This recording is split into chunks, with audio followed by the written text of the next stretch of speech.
Jacques Riquer se tenait à la fenêtre de la cuisine, observant l'allée. Son café avait refroidi une heure auparavant, mais il ne pouvait pas quitter son poste. Quelque chose le serrait à chaque fois que Landon passait le week-end chez Myriam. Aujourd'hui, c'était différent, pire.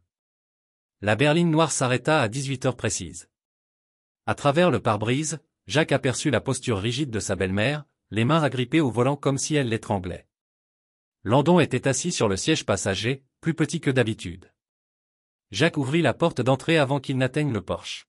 « Salut, mon pote. » Landon leva les yeux et le sang de Jacques se glaça. Un bleu violacé s'étendit sur la joue gauche du garçon comme de l'encre renversée. Sa lèvre inférieure était fendue, une fine ligne de sang séché marquant l'endroit où elle avait mal cicatrisé. Que s'était-il passé? Jacques tomba sur un genou, les mains près du visage de son fils. « Je suis tombé. » La voix de Landon résonna comme un murmure. Son regard se porta sur la voiture où Myriam attendait. Moteur en marche. « Tu es tombé. » L'instinct de professeur de Jacques se réveilla. Il avait vu suffisamment d'accidents de cours de récréation pour savoir à quoi il ressemblait. Ce n'en était pas un. « Où es-tu tombé, Landon ?»« Dans les escaliers. » Le corps du garçon tremblait de tout son corps. « Je courais et je suis tombé dans les escaliers. » Le regard de Jacques se porta sur la voiture de Myriam. Elle resta parfaitement immobile, les observant à travers le pare-brise. Quand leurs regards se croisèrent, elle lui adressa un mince sourire et un petit signe de la main comme si de rien n'était. « Monte, fiston. » La voix de Jacques était plus dure qu'il ne l'aurait voulu. Landon tressaillit. « Je suis désolé. Je ne t'en veux pas, va juste te laver avant le dîner. » Landon se précipita vers la porte. Jacques se dirigea vers la voiture et tapota la vitre du conducteur. Myriam la baissa à moitié. Qu'est-il arrivé à son visage? Les garçons sont les garçons, Jacques.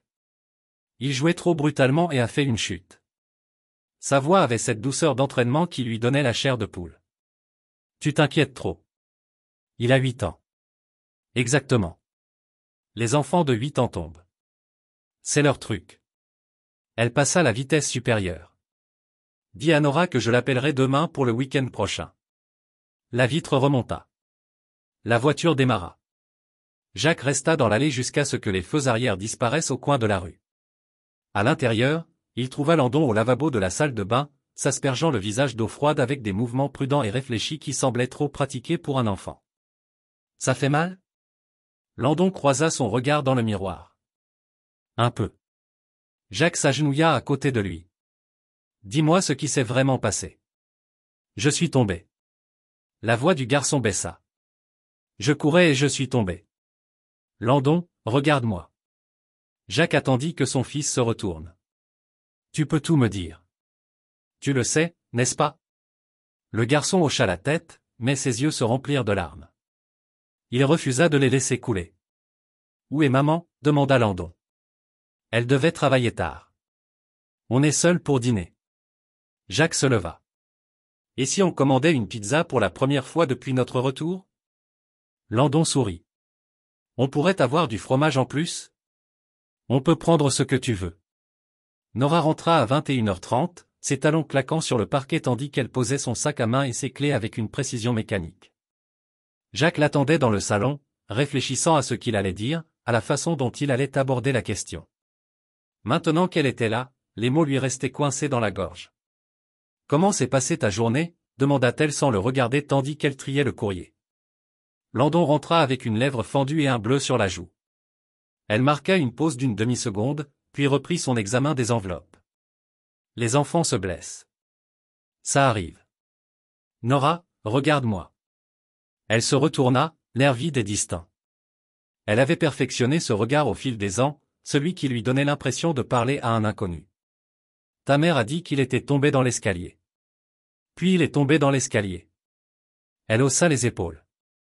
Il joue toujours les durs quand il est là. Tu sais comment sont les garçons. Jacques se leva lentement. Il a peur de me dire ce qui s'est réellement passé. Il t'a dit ce qui s'est passé. Il est tombé. Sa voix était irritée, comme s'il était déraisonnable. Tu exagères. Vraiment? Parce que quand j'étais institutrice, j'ai appris à faire la différence entre un accident de cours de récréation et quoi. Ses yeux brillaient d'une lueur froide. Qu'est-ce que tu insinues, Jacques? Je ne suggère rien. Je te demande de regarder le visage de ton fils et de me dire qu'on dirait qu'il est tombé en bas. Nora est passée devant lui en direction de la cuisine. Il va bien. Il est en haut à jouer à des jeux vidéo comme si de rien n'était. C'est toi qui as provoqué la crise. Jacques l'a suivi. Il a 8 ans. Nora 8 ans. Et il est rentré à la maison comme s'il avait été frappé. Elle s'est retournée si vite qu'elle l'a surpris. Ma mère ne ferait jamais de mal à Landon. Comment oses-tu penser ça? Je n'ai jamais dit que ta mère lui avait fait du mal. Tu n'étais pas obligé. Elle a attrapé un verre d'eau dans le placard. Ses mouvements sont brusques et furieux. Tu ne l'as jamais aimé. Tu cherches une excuse pour éloigner Landon d'elle depuis sa naissance. C'est faux, n'est-ce pas? Elle remplit le verre et but une longue gorgée, l'observant par-dessus le bord. Tu crois que je ne vois pas comment tu agis en sa présence?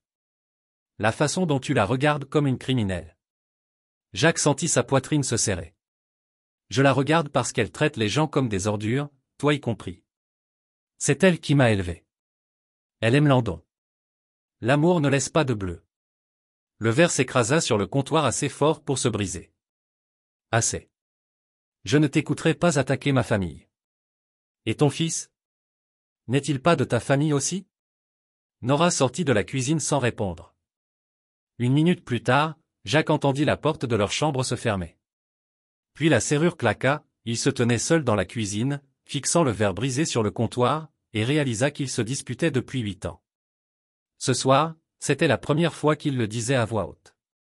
Jacques se fit porter malade le lendemain matin. Il avait à peine dormi, passant la majeure partie de la nuit à l'écouter atterrir et se retourner dans la chambre d'Ag sans grave côté. Au matin, le bleu était devenu violet foncé et la lèvre fendue paraissait encore plus grave à la lumière du jour. On va voir le docteur Matthews, annonça Jacques au petit déjeuner. Je ne veux pas aller chez le médecin. Landon fit circuler des céréales dans son bol. Je vais bien. Je veux qu'elle regarde ton visage. Qu'elle s'assure que tout va bien. Maman a dit, je n'ai pas besoin d'y aller. Jacques a arrêté sa tasse de café à mi-chemin de ses lèvres. Quand est-ce que maman a dit ça? Ce matin. Avant de partir au travail, Landon refusait de le regarder dans les yeux. Elle a dit que tomber était normal et que les médecins coûtaient de l'argent. Jacques a posé sa tasse avec précaution.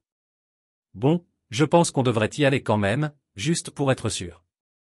Le docteur Matthews était la pédiatre de Landon depuis sa naissance.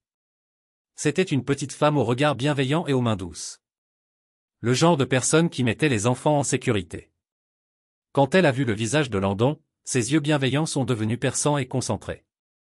Voyons voir, mon pote. Elle s'est agenouillée à la hauteur de Landon. Peux-tu me dire comment c'est arrivé? Je suis tombé dans l'escalier chez grand-mère. Ça a dû faire mal. Elle a touché la zone autour du bleu avec précaution. Tu t'es cogné la tête en tombant? Je ne pense pas. D'autres bosses ou bleus? Parfois. Quand on tombe, on se blesse à plusieurs endroits. Landon secoua vivement la tête. Trop vite. Le docteur Matthew se leva et se dirigea vers son bureau pour prendre des notes. Landon, pourriez-vous vous asseoir quelques minutes dans la salle d'attente? Je veux parler à votre père pour m'assurer que vous guérissiez correctement. Après le départ de Landon, elle ferma la porte et se tourna vers Jacques. Son expression avait complètement changé. Ce n'est pas compatible avec une chute. L'estomac de Jacques se noua. Que voulez-vous dire? Le schéma des ecchymoses est incorrect. Lorsque les enfants tombent dans les escaliers, ils ont généralement plusieurs points d'impact, les genoux, les coudes, peut-être l'épaule ou la hanche. Landon a un seul bleu concentré sur la joue et une lèvre fendue. Cela correspond à un coup au visage. La pièce semblait tourner. Vous êtes sûr? Je fais ça depuis 20 ans, monsieur Ricker. J'ai vu tous les types de blessures infantiles imaginables. Elle s'assit en face de lui. Quelqu'un a frappé votre fils. Et vu son comportement, ce n'était pas la première fois. Que voulez-vous dire par quel est son comportement? Il refuse de me regarder dans les yeux. Il est hyper vigilant, il surveille chacun de mes mouvements, chaque expression de mon visage. Il vérifie s'il a des ennuis. Ce n'est pas normal pour un enfant qui vient d'avoir un accident. Jacques agrippa les accoudoirs de son fauteuil. Que dois-je faire? Vous devez l'éloigner de celui qui a fait ça. Et vous devez tout documenter. Prendre des photos. Conserver des traces. Si la situation s'aggrave, vous aurez besoin de preuves. Ça ne s'aggravera pas. La voix de Jacques était dure et monocorde. Je vais m'en assurer. Le docteur Matthews se pencha en avant. Monsieur Ricker, je dois vous demander, est-il possible que votre femme soit au courant de ce qui se passe? Elle dit qu'il est tombé. Et vous croyez ça? Jacques regarda par la fenêtre du bureau où Landon était assis dans la salle d'attente, feuilletant un magazine sans le lire. Son fils avait l'air petit, fragile et effrayé. Non, dit-il doucement. Je n'y crois pas du tout. Ce soir-là, Jacques aida Landon à faire ses devoirs à la table de la cuisine. Mathématiques, problèmes et mots d'orthographe, la routine habituelle qui semblait tout sauf normale maintenant. Nora travaillait encore tard, ce qui était devenu son habitude dès qu'il y avait quelque chose dont elle ne voulait pas parler. Papa. Landon leva les yeux de sa feuille. Puis-je te demander quelque chose? Toujours. Si quelqu'un te dit de ne pas dire quelque chose, es-tu obligé d'écouter? Jacques posa le crayon avec lequel il notait. Ça dépend du genre de choses. Comme si quelqu'un disait de ne rien dire à ton père à propos de quelque chose qui s'est passé. Tous les muscles du corps de Jacques se contractèrent. Qui t'a dit ça? Les yeux de Landon s'écarquillèrent comme s'il en avait trop dit. Personne. Je me demandais juste, Landon, si quelqu'un te disait de ne rien me dire, je veux le savoir. C'est mon devoir de te protéger. Et je ne peux pas le faire si je ne sais pas ce qui se passe. Mais que se passera-t-il s'il se fâche contre toi ou contre moi parce que je l'ai dit? Jacques rapprocha sa chaise de ses fils. Écoute-moi bien. Aucun adulte ne devrait jamais te dire de cacher des secrets à tes parents. Si quelqu'un dit ne dis rien à ton père ou à ta mère, ça veut généralement dire qu'ils font quelque chose de mal. Landon hocha lentement la tête, mais il avait toujours l'air effrayé. Qui t'a dit de ne pas me dire quelque chose? Je ne peux pas le dire. Si, tu peux. Je te promets que tu n'auras pas d'ennui. Landon fixa longuement son devoir de maths. Puis, d'une voix si basse que Jacques dut se pencher pour l'entendre. Grand-mère Myriam. La vision de Jacques devint rouge. Qu'est-ce qu'elle t'a dit de ne pas me dire? Qu'elle? La voix de Landon se brisa. Qu'elle m'en voulait d'avoir renversé du jus sur son tapis. Elle disait que j'étais maladroit et stupide. Et puis elle m'a poussé très fort et j'ai heurté la table basse. Elle t'a poussé des deux mains en plein dans la poitrine. Je suis tombé en arrière et mon visage a heurté le coin de la table. Des larmes ont commencé à couler sur les joues de Landon. Elle a dit, si je te le disais, tu m'en voudrais d'être maladroit et tu ne voudrais peut-être plus que je vive avec toi. Jacques sentit quelque chose se briser. Au fond de sa poitrine. Pas son cœur qui se brisait depuis des mois. Quelque chose de plus profond. Quelque chose qui le retenait. Landon, regarde-moi. Il attendit que le regard de son fils croise le sien. Je ne t'en voudrai jamais parce que quelqu'un d'autre t'a fait du mal. Et je ne cesserai jamais de vouloir que tu vives avec moi. Tu es la chose la plus importante au monde. Vraiment? Vraiment. Et grand-mère Myriam avait tort de te dire de ne rien me dire. Les adultes qui aiment les enfants ne leur font pas de mal.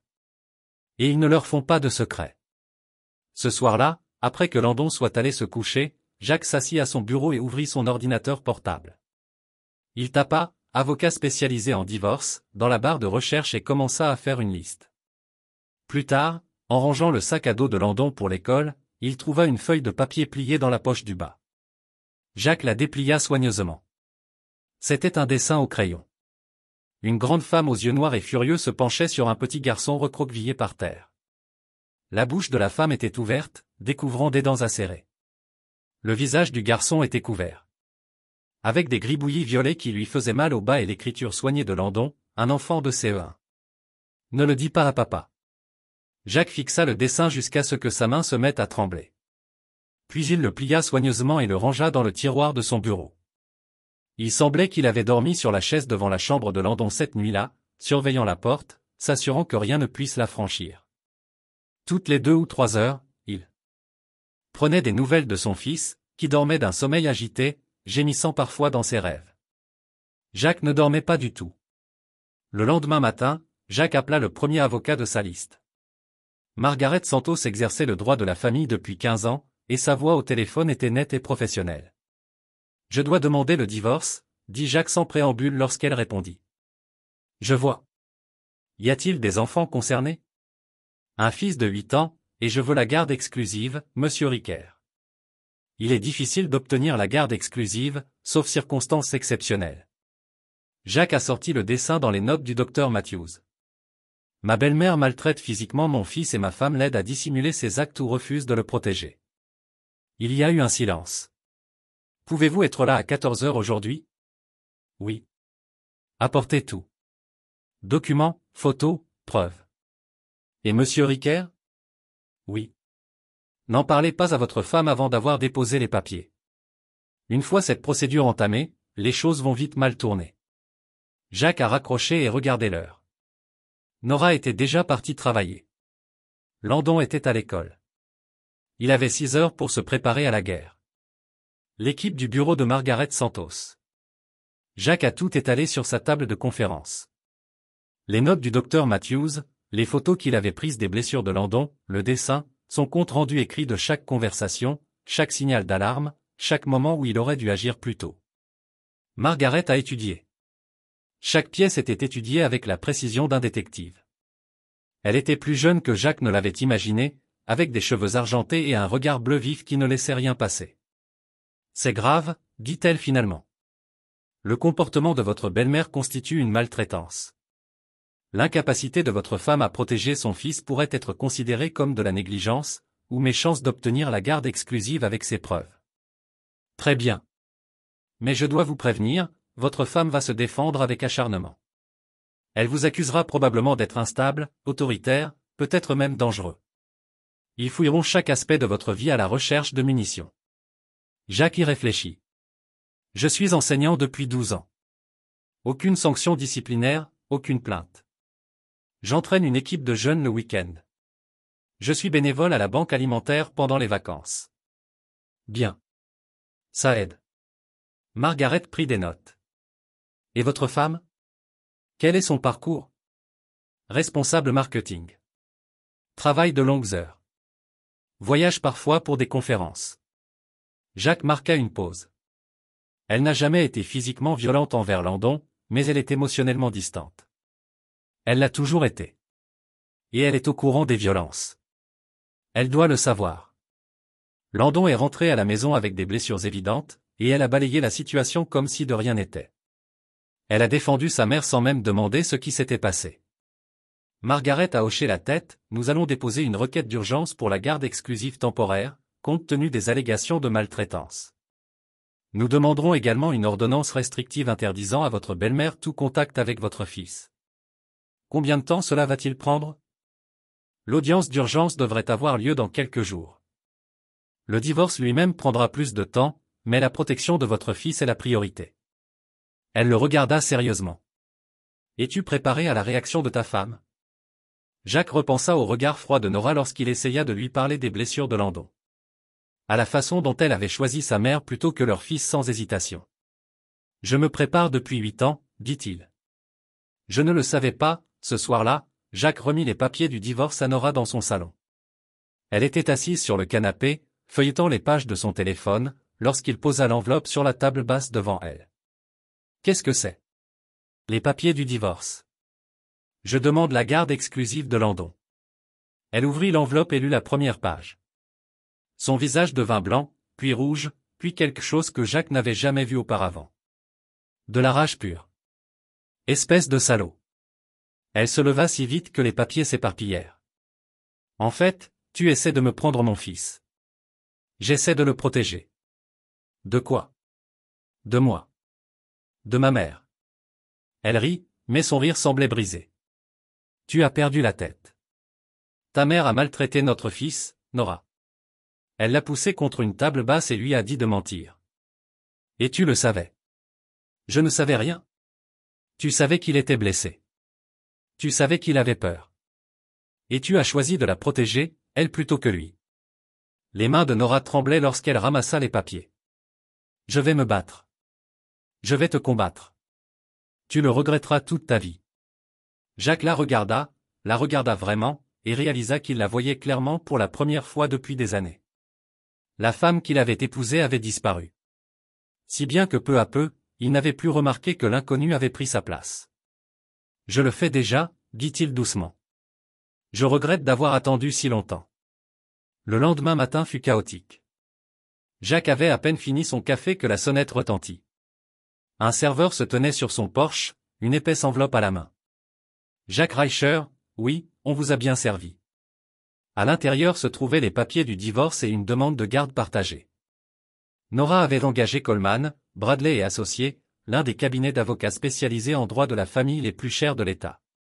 Leur papier à en-tête avait probablement coûté plus cher que le salaire mensuel de Jacques. Son téléphone vibra. Margaret Santos.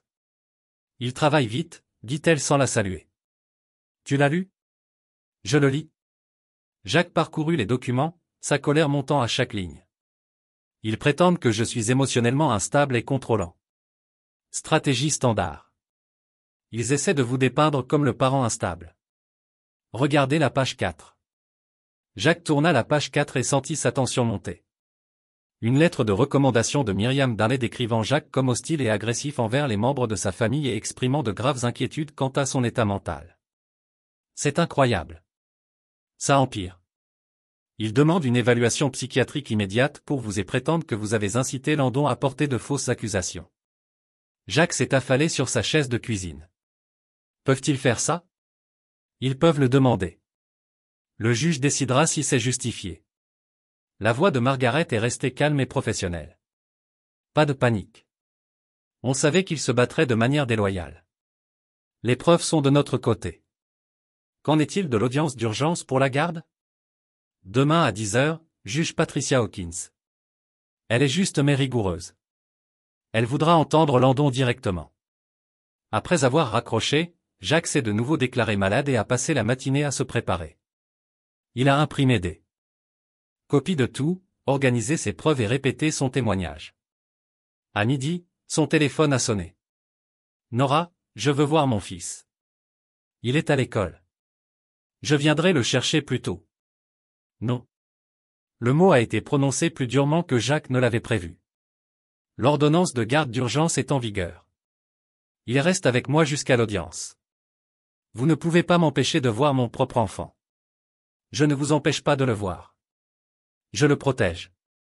Il y eut un long silence. Quand Nora reprit la parole, sa voix avait changé. Plus douce, plus vulnérable qu'il ne l'avait entendue depuis des années. Jacques, s'il te plaît. On peut parler de ça? Vraiment. On a dépassé le stade des conversations. Je sais que tu penses que je me fiche de Landon, mais tu as tort. C'est aussi mon fils. Alors fais comme si. La ligne resta silencieuse pendant un long moment. Jacques crut qu'elle avait raccroché. Enfin, moi. Je me bats pour lui. Tu te bats pour ta mère. C'est faux, n'est-ce pas? Quand as-tu choisi Landon pour la dernière fois plutôt que Myriam? Quand as-tu fait passer ses besoins en premier? Silence à nouveau. On se voit au tribunal, dit Norris avant de raccrocher.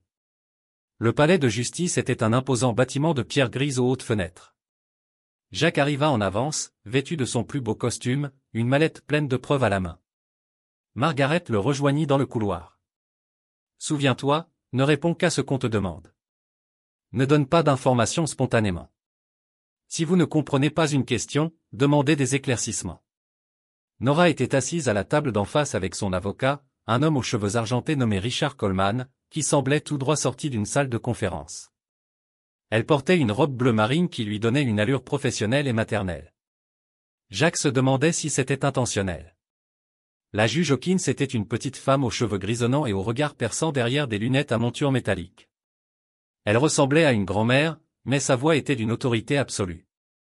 Il s'agit d'une audience d'urgence concernant la garde provisoire de Landon Ricker, 8 ans. Monsieur Ricker, vous avez déposé une demande de garde exclusive d'urgence sur la base d'allégations de maltraitance. Présentez votre cas. Margaret se leva. Votre honneur, nous avons des preuves substantielles que l'enfant a été physiquement maltraité par sa grand-mère maternelle, Myriam Darley, au su et avec la complicité de sa mère, Nora Ricker. Elle a présenté le rapport médical du docteur Matthews, les photos des blessures de Landon et le dessin. La juge Hawkins a examiné chaque pièce attentivement. Monsieur Coleman, votre réponse. Richard Coleman se leva avec une aisance acquise. Votre honneur, mon client nie catégoriquement ces allégations. Monsieur Ricker a des antécédents d'hostilité envers sa belle-mère et cherche des raisons pour limiter ses contacts avec l'enfant. Ces blessures sont typiques d'accidents d'enfance courants. Et le dessin est le fruit de l'imagination d'un enfant de 8 ans, peut-être influencé par l'éducation de son père. Avez-vous des preuves de cette éducation? Nous avons des témoins de moralité qui témoigneront contre Monsieur Ricker pour son comportement contrôlant et ses tentatives d'isoler sa famille de son réseau de soutien. Le juge Hawkins a pris des notes. Je souhaite interroger l'enfant en chambre. Les 2 avocats étaient présents, à l'exception des parents. 20 minutes plus tard, ils ont ramené Landon. Jacques pouvait voir son fils à travers la vitre de la chambre du juge, assis sur une chaise qui le faisait paraître encore plus petit que d'habitude. Son cœur s'est brisé en voyant Landon répondre aux questions, en le voyant se demander s'il devait dire la vérité. À leur retour dans la salle d'audience, le juge Hawkins avait l'air sombre. Sur la base des preuves médicales et de mon entretien avec l'enfant, j'accorde la garde physique temporaire et complète à Jacques Ricker. Nora Ricker bénéficiera de visites supervisées 2 fois par semaine, d'une thérapie familiale et d'une évaluation complète de la garde. Jacques sentit ses genoux faiblir de soulagement. Le juge poursuivit, je rends une ordonnance restrictive interdisant à Myriam Daley tout contact avec un enfant mineur jusqu'à ce que cette affaire soit résolue. Coleman se leva aussitôt. Votre honneur, nous demandons une audience accélérée pour la détermination complète de la garde. Accordé, dans 30 jours, la juge Hawkins frappa du poing. L'audience fut levée. À l'extérieur de la salle d'audience, Nora confronta Jacques sur le parking. Ce n'est pas fini. Si. Tu penses avoir gagné quelque chose. Sa voix se brisa. Tu as détruit notre famille. Notre famille a été détruite la première fois que tu as préféré ta mère à notre fils. Elle le fixa, les larmes aux yeux. L'espace d'un instant, Jacques revit la femme qu'il avait épousée, celle qu'il avait aimée. Puis son expression se durcit. Je le récupérerai, Jacques. Quoi qu'il en coûte. Ce soir-là, après que Landon se fut endormi, Jacques était assis dans un bureau avec un verre de whisky et une boîte d'albums photos. Il avait besoin de comprendre comment ils en étaient arrivés là alors que tout avait commencé à mal tourner. Les premières photos montraient un couple différent, jeune, heureux, plein d'espoir. Le jour de leur mariage, Nora était radieuse de blanc, et Jacques ne pouvait la quitter des yeux. Pourtant, même à ce moment-là, Myriam dominait le cadre sur chaque photo de famille, placée au premier plan telle une reine tenant sa cour. Il trouva l'album de la première année de Landon. Page après page, des photos de bébés. Mais quelque chose clochait. Sur chaque photo où figurait Myriam, Nora paraissait tendue, presque effrayée. Jacques avait cru à l'époque à la nervosité de la jeune maman. Maintenant, il se posait la question. Il y avait une photo du premier anniversaire de Landon. Myriam tenait le bébé dans ses bras tandis que Nora se tenait à proximité, les mains tendues comme si elle voulait le reprendre. En arrière-plan, Jacques se voyait parler à son beau-père, inconscient de la tension dont il se souvenait mieux maintenant. Myriam avait tout critiqué. Le gâteau était trop sucré. Les décorations étaient bon marché. La musique était trop forte. Quand Landon s'était mis à pleurer, elle l'avait arraché des bras de Nora et avait déclaré que la fête surstimulait le pauvre enfant. Jacques avait vu le visage de Nora se déformer. Mais lorsqu'il avait essayé de la réconforter plus tard, elle avait insisté sur le fait que tout allait bien. C'est comme ça qu'elle parle, avait-elle dit. Cette phrase résonnait dans leur mariage. Quand Myriam avait insulté la cuisine de Jacques au dîner de Thanksgiving. Quand elle avait critiqué leur maison, leur voiture, leurs choix parentaux. Quand elle avait fait des remarques sarcastiques sur le salaire de Jacques ou ses origines familiales. C'est comme ça qu'elle parle. Elle ne pense rien. Tu es trop sensible. Jacques feuilleta d'autres pages, observant son propre visage changer au fil des ans. Il paraissait de plus en plus distant sur les photos de famille, se tenant à l'écart de l'orbite de Myriam. Sur une photo récente, Nora souriait rarement, sauf si sa mère était hors cadre. Il retrouva une photo de Noël dernier. Landon ouvrait les cadeaux sous le regard critique de Myriam. En arrière-plan, Nora semblait épuisée, comme si elle se préparait aux critiques. Jacques était introuvable, probablement dans la cuisine, cherchant des excuses pour éviter le salon. En regardant ces photos, Jacques réalisa que les signes étaient là depuis le début. Il avait simplement été trop préoccupé par le maintien de la paix pour les voir clairement. Chaque fois que Nora préférait l'approbation de sa mère au bonheur de leur famille. Chaque fois qu'elle ignorait ses inquiétudes pour éviter la confrontation. Chaque fois qu'elle faisait passer les sentiments de Myriam avant la sécurité de Landon, le schéma était indéniable une fois qu'on savait où chercher. Jacques ferma les albums et se servit un autre whisky. Demain, il commencerait à documenter tout ce dont il se souvenait. Chaque incident, chaque signal d'alarme, chaque moment où il aurait dû s'exprimer. L'évaluation pour la garde serait approfondie, et il devait être préparé. Mais ce soir, il se laissa aller à pleurer le mariage qu'il pensait avoir et la femme qu'il pensait avoir épousée 2 jours plus tard. Jacques était assis en face de Félix Gare dans un café du centre-ville. Félix avait été son colocataire à l'université, à l'époque où ils étaient tous deux des étudiants en éducation idéalistes qui pensaient pouvoir changer le monde. Maintenant, Félix travaillait pour les services de protection de l'enfance et son idéalisme avait été tempéré par la réalité. « Tu es sûr de ça ?» Félix garda la voix basse, même s'ils étaient seuls dans le box du coin. Elle va continuer à le voir pendant les visites surveillées. Si elle dit quelque chose de menaçant ou d'inapproprié, j'ai besoin de preuves.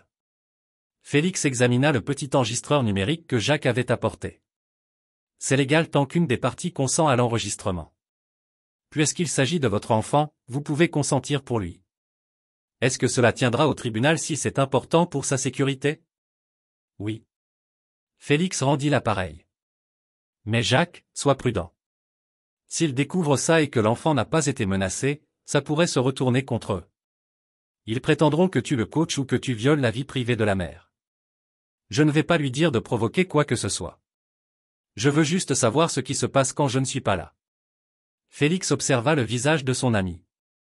Tu crois vraiment qu'elle va dire quelque chose d'incriminant?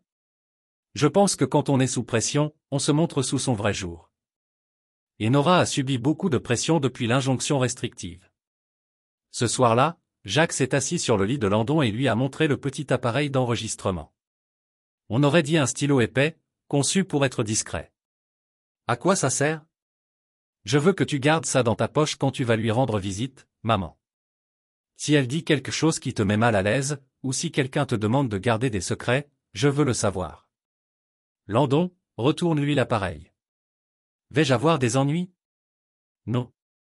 Il ne s'agit pas de mettre quelqu'un dans l'embarras. Il s'agit de s'assurer que tu sois en sécurité. Et si maman le trouve? Elle n'en aura pas. Du moment que tu le gardes dans ta poche. Et Landon, tu n'as pas à lui en parler. Parfois, les adultes ont besoin d'avoir des conversations privées avec leurs enfants, tout comme les enfants ont parfois besoin de parler en privé avec leurs parents. Comme quand grand-mère m'a dit de ne rien te dire. Exactement comme ça. Sauf que cette fois, si quelqu'un te demande de garder des secrets, je le saurai et je pourrai t'aider. Landon hocha la tête solennellement.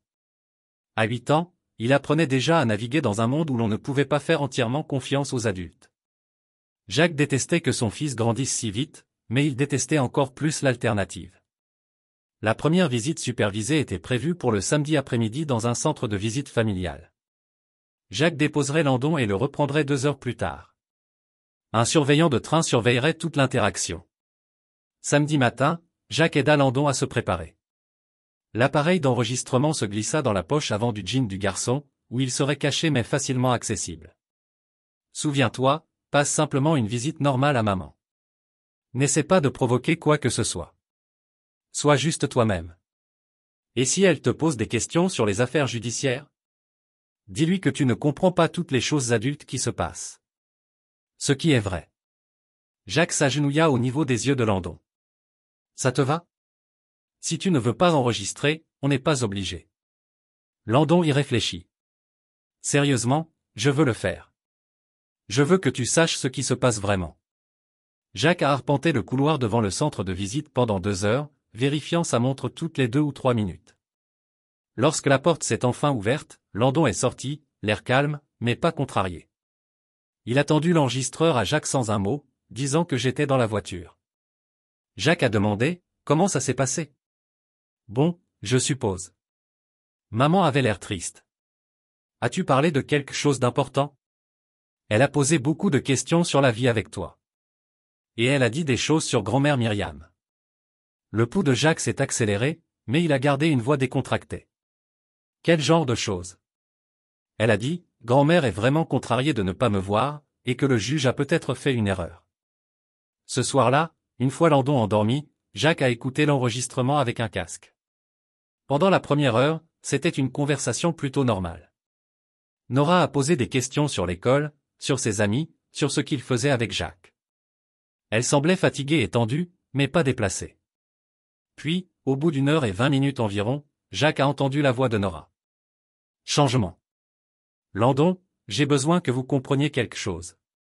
Votre père est très en colère en ce moment, et il essaie de vous éloigner des gens qui vous aiment. Comme grand-mère Myriam. Oui, comme grand-mère. Elle vous aime tellement et elle a le cœur brisé qu'elle ne peut pas vous voir. Mais elle m'a blessé, maman. Ce fut une longue pause. Parfois, les adultes font des erreurs lorsqu'ils sont bouleversés. Cela ne signifie pas qu'ils ne vous aiment pas. Papa dit que les adultes qui aiment les enfants ne leur font pas de mal. Ton père dit beaucoup de choses, chérie, mais il est très en colère en ce moment, et les gens en colère ne pensent pas toujours clairement. Jacques sentit sa mâchoire serrée. Elle le sapait, faisant de lui le méchant. L'enregistrement a poursuivi, grand-mère Myriam veut que vous sachiez qu'elle est désolée si vous vous êtes blessé, mais elle veut aussi que vous sachiez que votre père va essayer de vous éloigner de notre famille.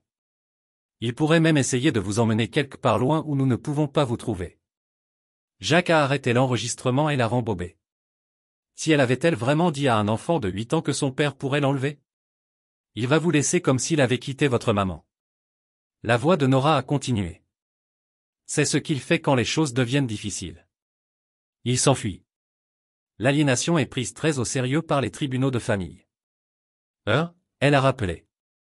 Gunn, a-t-elle dit. Nous déposons cela auprès du tribunal immédiatement. Margaret avait organisé une rencontre avec tous les témoins potentiels de Jacques dans son bureau mardi suivant. Jacques est arrivé pour trouver Félix déjà là avec 2 personnes qu'il ne s'attendait pas à voir. Tegan Blair? L'histoire de la maltraitance de Myriam.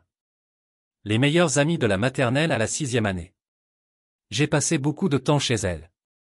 Elle s'arrêta, recueillant du courage. Quand nous avions 11 ans, nous jouions dans la chambre de Nora et j'ai accidentellement renversé un verre de jus de raisin. Il a renversé cette robe blanche que Myriam avait achetée pour Nora à porter pour un événement familial. Jacques sentit son estomac se resserrer. Myriam est montée à l'étage et a vu la tâche. Elle a commencé à me crier dessus, m'appelant maladroit et insouciant. Ensuite, la voix de Tegan s'est brisée. Elle m'a giflé dur. Assez fort pour que mon oreille sonde pendant des heures. Qu'a fait Nora? Demanda Margaret doucement. Rien. Elle se tenait là et regarda. Quand Myriam a quitté la pièce, je pleurais et j'ai demandé à Nora pourquoi elle n'avait rien dit. Elle m'a dit d'arrêter de pleurer parce que je ne faisais que sa mère en colère. As-tu dit à tes parents? J'ai essayé de le faire, mais Myriam a appelé ma mère le même jour et lui avait dit que je lui ai eu cru destructrice et irrespectueuse dans leur maison. J'ai fait la plus petite erreur dans leur maison, Myriam trouve un moyen de m'épuiser. L'école. Marcher sur des coquilles d'œufs. Il est hyper vigilant, vérifiant constamment les visages adultes des signes de colère ou de désapprobation. Pouvez-vous être plus précis? Demanda Margaret. Il s'excuse pour tout, même des choses qui ne sont pas de sa faute. S'il laisse tomber un crayon, il dit immédiatement désolé et regarde autour de lui pour voir si quelqu'un est bouleversé. Lorsque d'autres enfants sont bruyants ou ludiques, il devient anxieux comme s'il s'attendait à ce que quelqu'un ait des ennuis. Félix hocha la tête. J'ai vu les mêmes schémas chez les enfants maltraités. Ils deviennent hyper responsables des émotions de tous les autres. Margaret a pris des notes. Tegan, seriez-vous prêt à témoigner sur vos expériences avec Myriam? Oui, j'aurais dû parler il y a des années. Peut-être que si j'avais. Ce n'est pas de ta faute, dit fermement Jacques. Vous étiez aussi un enfant. Je sais, mais je porte cette culpabilité depuis 20 ans. Quand j'ai entendu ce qui arrivait à Landon, je savais que je devais faire quelque chose. Après le départ des autres, Margaret et Jacques ont passé en revue leur stratégie. Entre les preuves médicales, l'enregistrement et ces témoignages de témoins, nous avons un trait cas solide, a-t-elle dit. Mais je dois vous avertir à nouveau. Ils vont vous venir dur. Coleman est connu pour l'assassinat des personnages. Quel genre d'assassinat de personnages? Ils essaieront de trouver quoi que ce soit dans votre passé qui vous rend instable ou peu fiable. Les ex-petites amies qui pourraient dire que vous contrôliez. Des collègues qui pourraient se rappeler que vous avez perdu votre sang-froid, les élèves ou les parents qui déposent des plaintes. Jacques a pensé à sa carrière d'enseignant de 12 ans. Il y a eu un incident. Un parent m'a accusé d'être trop dur avec son fils parce que je lui ai donné la détention pour avoir triché. Elle a déposé une plainte auprès de la commission scolaire. Que s'est-il passé? Le directeur et le chef de département m'ont tous deux défendu. La plainte a été rejetée. L'enfant trichait définitivement et la détention était la conséquence standard. C'est mineur. Autre chose? Jacques fouilla sa mémoire.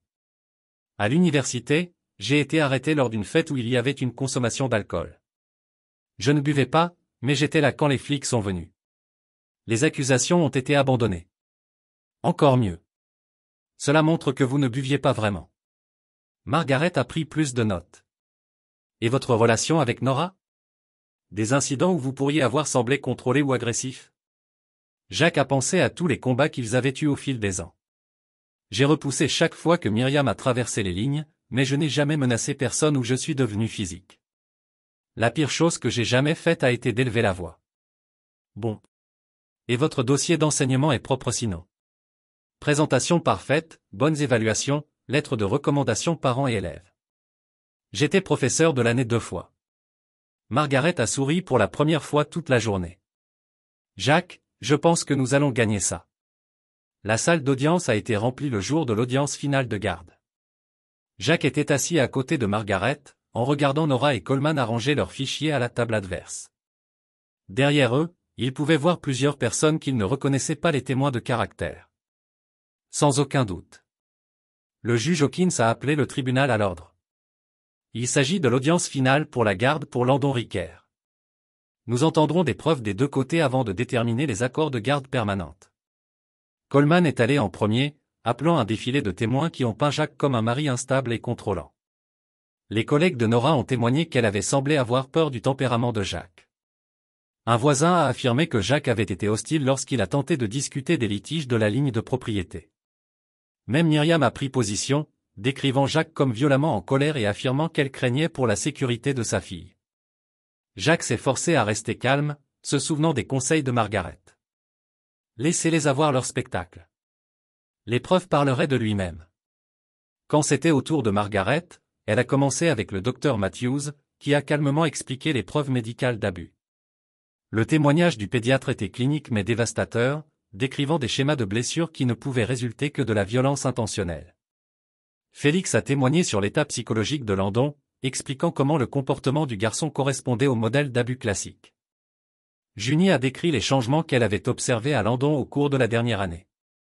Comment un enfant confiant était devenu anxieux et retiré. Puis Margaret a appelé Tegan au stand. Mademoiselle Blair, veuillez décrire votre relation avec la famille de l'accusé.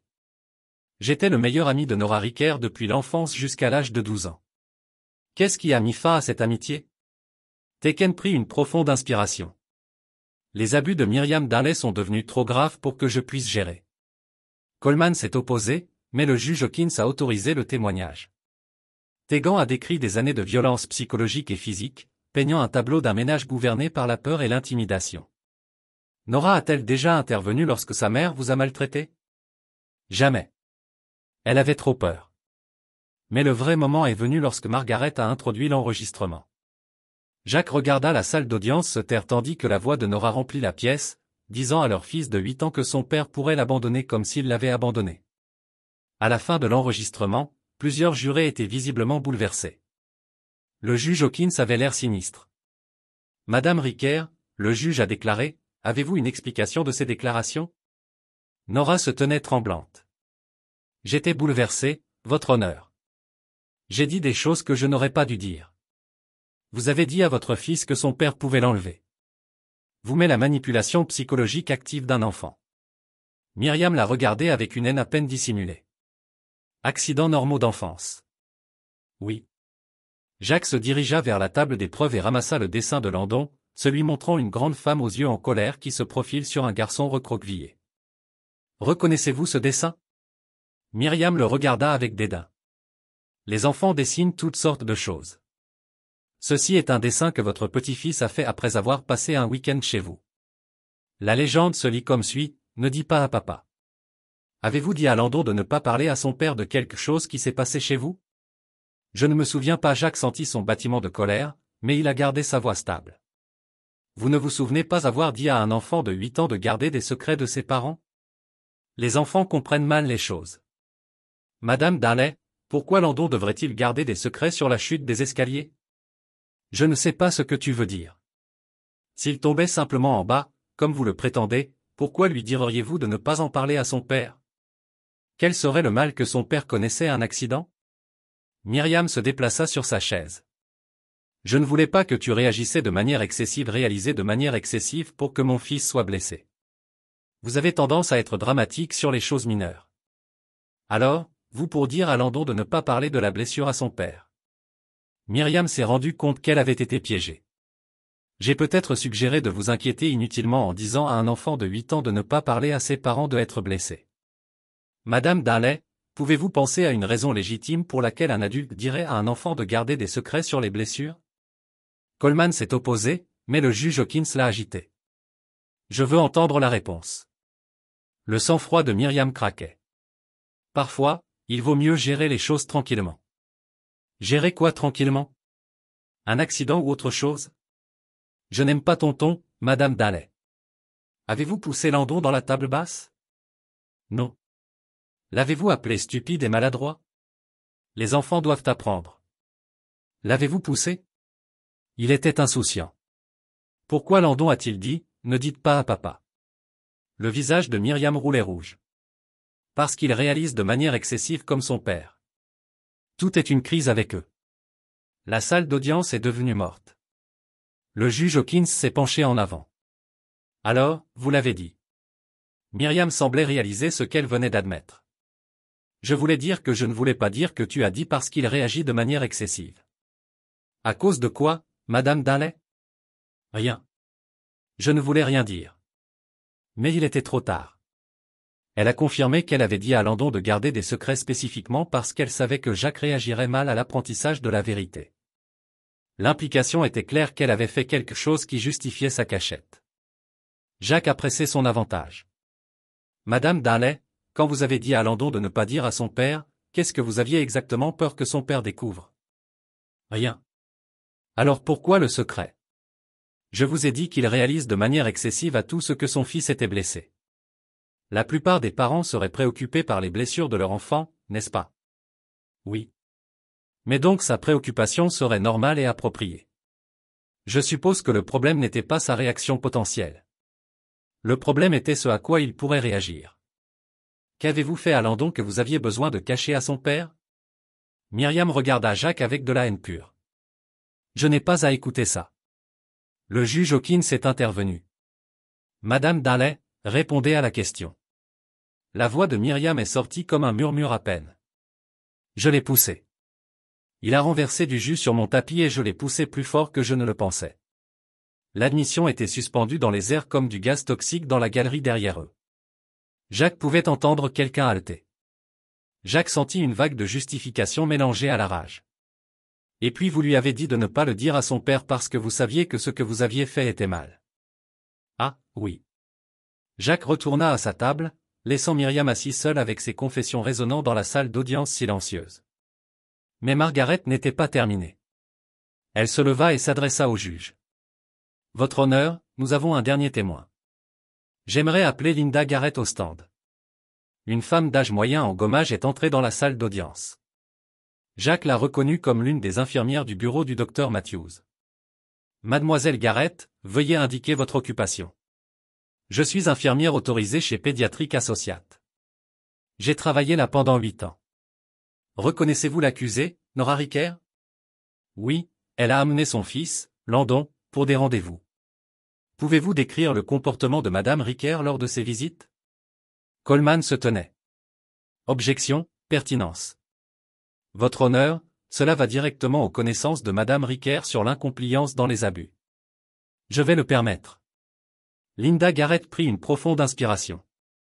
Madame Ricker a toujours insisté pour parler au médecin en privé avant l'examen de Landon. Elle fournirait des explications détaillées pour toutes les ecchymoses ou blessures que nous avons observées. Pouvez-vous être plus précis? Au cours de la dernière année, Landon est venu avec des ecchymoses inexpliquées au moins 4 fois. Chaque fois, Madame Riquer avait des histoires élaborées sur des accidents de jeu ou des chutes.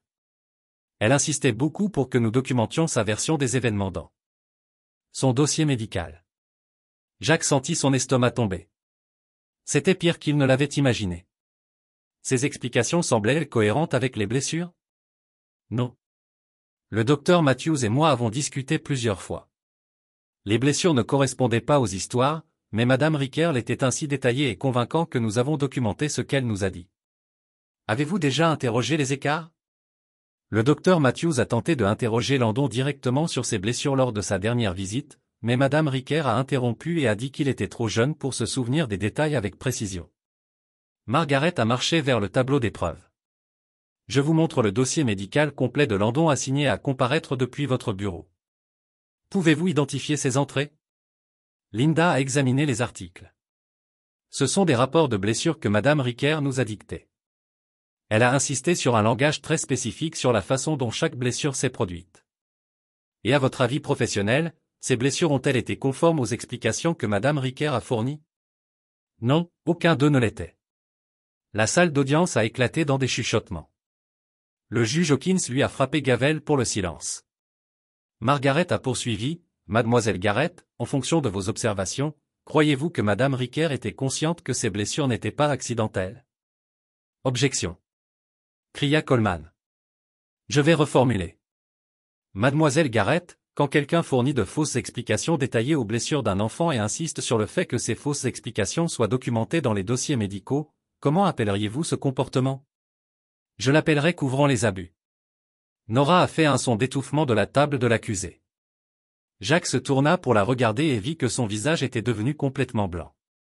Merci. Pas d'autres questions. Le témoignage de l'infirmière était dévastateur. Cela a prouvé que Nora n'avait pas seulement échoué à protéger Landon. Elle avait activement participé à couvrir ses abus en falsifiant ses antécédents médicaux. Le juge Hawkins a appelé une récréation pour examiner les preuves. Jacques s'est assis dans le couloir avec Margaret, essayant de traiter ce qui venait de se passer. Elle ne se couvrait pas seulement pour sa mère, a-t-il dit, toujours stupéfait. Elle l'aidait activement. Les dossiers médicaux prouvent la préméditation, a répondu Margaret. Ce n'était pas une négligence passive. Nora documentait systématiquement de fausses explications pour les blessures par abus. C'est un complot. Comment pourrait-elle faire cela à son propre fils? La peur fait faire des choses terribles. Pour protéger, et une conspiration active pour cacher les abus. N'a pas réussi à protéger son fils de ses abus, mais a activement participé à le dissimuler en fournissant de faux antécédents médicaux et en coaching de professionnels de la santé pour documenter les explications fabriquées pour les abus-blessures. Quatrièmement, que Madame Riquer s'est ensuite engagée dans l'aliénation parentale en faisant de fausses déclarations conçues pour saper la relation de l'enfant avec son père. Cinquièmement, que Jacques Riquer a agi de manière appropriée pour protéger son enfant en apprenant les abus et que ses préoccupations étaient légitimes et bien fondées. Jacques sentit sa poitrine se resserrer d'anticipation. Par conséquent, j'accorde une garde physique et légale complète à Jacques Riquer. Nora Riquer recevra une visite supervisée toutes les 2 semaines, subordonnée à son achèvement des cours de parentalité et de la thérapie familiale. Un soulagement a inondé Jacques comme une vague physique. En outre, l'ordonnance d'interdiction contre Myriam Darley sera rendue permanente. Elle est interdite de tout contact direct ou indirect avec un enfant mineur. Le juge Hawkins a regardé directement Nora. Mademoiselle Riquer, je veux être clair. Toute tentative de violation de ces accords de garde ou de faciliter le contact entre votre mère et votre fils entraînera la fin complète de vos droits parentaux. Comprenez-vous? Nora hocha la tête, des larmes coulant sur son visage. Monsieur Riquer, j'accorde également votre requête en divorce pour des motifs de différence irréconciliables. Ce divorce est final à ce jour. Jacques sentit quelque chose à l'intérieur et s'ouvrira, pas avec douleur, mais avec soulagement. C'était fini. Ce soir-là, Jacques aidait Landon à faire ses devoirs lorsqu'un téléphone a sonné. Jacques n'y a presque pas répondu, mais quelque chose l'a fait ramasser. Jacques. La voix de Nora était petite et cassée. Pouvons-nous parler? Il ne reste plus rien à dire. S'il vous plaît, juste pendant 1 minute. Jacques regarda Landon, qui se concentrait sur ses problèmes mathématiques. Attendez. Il est entré dans la cuisine et a fermé la porte. Que voulez-vous, Nora? Je suis dans un hôtel. Je ne peux pas rentrer chez moi. Elle est là et je ne peux pas la regarder maintenant. Jacques n'a rien dit. Je ne savais pas, Jacques. Je jure que je ne savais pas qu'elle lui faisait du mal comme ça. Vous saviez qu'il était blessé. Vous saviez qu'il avait peur. Vous avez choisi de ne pas poser de questions. Tu as raison. Sa voix se brisa complètement. Je l'ai choisi par rapport à lui toute sa vie, n'est-ce pas? Jacques sentit un scintillement de quelque chose. Pas le pardon, mais la reconnaissance de la vérité. Oui. Je ne sais pas comment résoudre ce problème. Vous ne pouvez pas. Pas avec moi. Je sais. Mais peut-être que je peux peut-être le réparer avec lui un jour. Peut-être. Mais c'est à lui, pas toi. Et ça va prendre beaucoup de temps. Ce fut une longue pause. Je suis désolé, Jacques, pour tout. Pour l'avoir choisi, pour ne pas l'avoir protégé, pour ne pas être la mère qu'il méritait. Je sais que tu le hais. Pensez-vous que vous pensez qu'il me pardonnera jamais? Jacques pensa à son fils, qui posait encore des questions sur sa mère, qu'il aimait toujours malgré tout ce qui s'était passé. Les enfants pardonnent plus facilement que les adultes, dit-il finalement. Mais la confiance doit être gagnée. Et cela va prendre plus que des excuses. Je sais. Une autre pause. Jacques, quoi? Merci de l'avoir protégé quand je ne le ferai pas. Jacques a raccroché sans répondre. Il s'est tenu dans la cuisine pendant un long moment, traitant la conversation. Puis il est retourné aider son fils à avoir des problèmes mathématiques. Plus tard dans la soirée, après que Landon dormait, Jacques s'assit sur son porche avec une bière et leva les yeux vers l'étoile. Pour la première fois depuis des mois, il avait l'impression de pouvoir respirer librement. Son téléphone bourdonnait d'un texte de Félix. Entendu parler d'aujourd'hui? Vous l'avez fait, frère. Comment ça se sent? Jacques a tapé comme « Je peux enfin dormir ». 6 mois plus tard, Jacques et Landon se tenaient dans leur arrière-cour, regardant un petit érable rouge qu'ils viennent de planter. C'était une belle journée de printemps, et les nouvelles feuilles de trir ont attrapé la lumière du soleil comme Myram en train de faire un coup de pied au garçon, pour faire une rupture d'une branche. Appartement. Mais Jacques est resté prudent. Reconstruire. Et certaines choses n'ont pas pu être réparées, seulement remplacées par quelque chose de nouveau. Papa, Landon leva les yeux vers lui. Pouvons-nous rester ici pour toujours? Jacques s'agenouilla à côté de son fils, tous deux au niveau des yeux avec un petit arbre. Dans quelques années, il fournirait de l'ombre à tout le coin de la cour. En 10 ans, il pourrait être assez grand pour une cabane dans les arbres. En 20 ans, Landon amènerait ses propres enfants à jouer sous ses succursales. Tant que je respire, Jacques a promis. Landon sourit et tapota le sol autour de la base de trir. Je pense que ça va devenir grand et fort. Je pense que oui aussi. Ils se tenaient là ensemble au soleil de l'après-midi, père et fils, surveillant quelque chose de petit et de vulnérable qui deviendrait quelque chose de fort et de durable. Quelque chose que personne ne pouvait blesser, détruire ou emporter. Quelque chose qui était finalement complètement